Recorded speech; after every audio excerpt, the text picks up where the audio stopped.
Ageism is defined as discrimination against older people because of negative and inaccurate stereotypes, and it's so ingrained in our culture that we often don't even notice. Most organizations now have diversity, equity, and inclusion departments to tackle issues such as racism and gender bias. But what about ageism? I have worked in various parts of the world and I have seen ageism or a subtle ageism in almost every part of the globe. And Australia is no exception, unfortunately. There is a lot of bias when it comes to giving job opportunities to the people over 45 or over 40 and 50. And when it comes to cloud engineering, which is a relatively new field, then you can see it more vivid in many of the workplaces.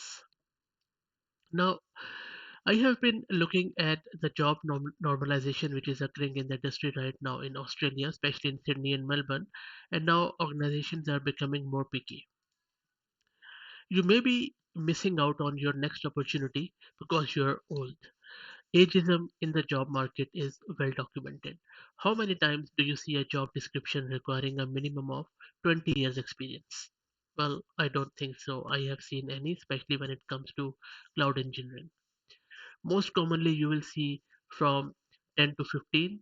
Uh, I think 15 will be an overstretch. I would say 7 to 10 years max I have seen. Moreover, during this normalization of job market, I think ageism is becoming worse. In a bid to tighten belts, it may be an opportunity for some organization to X more experienced people in favor of cheaper, less experienced and younger workforce. Nothing wrong with that, but what's wrong is to let go of experienced people because that creates a vacuum which is very hard to fill. Middle management, often occupied by 40 plus, can also be the first to receive a redundancy offer. Surely this is a short sighted strategy for business. If they only ever hire rookies, they miss out on a wealth of knowledge and life experiences which anyone over 30 or 40 will bring. I have seen people having 20 plus years of experience working as developers in contract roles by choice because they don't want to be entangled in the problems you have mentioned. I think given there is not a vast difference in rate of 4 to 5 year experienced developer or a 20 plus years consultant on a perm role, there is always a risk though of getting irrelevant when you're stuck in management and are not hands on anymore. And this is the point I'm trying to make in this video.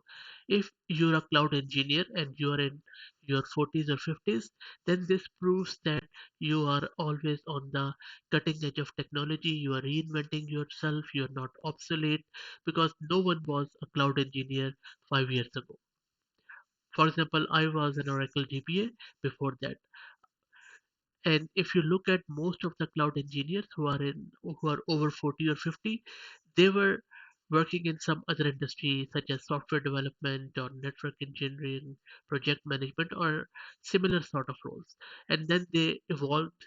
They didn't just get obsolete and became dinosaurs as the cloud took hold of everything. And now, as intelligence is heralding a new era, a lot of cloud engineers are reinventing themselves and they are learning new skills, new technologies, new concepts, and they are all set to welcome this era instead of getting feared by it. So I believe that instead of looking at the age of the potential candidate, if the company is hiring, they should be looking at his or her experience and then just judge that person on the basis of interview and the skill set and what he brings to the table in terms of values. So, if you have any feedback in this regard or any experience you want to share, please put it in the comment section. Thank you.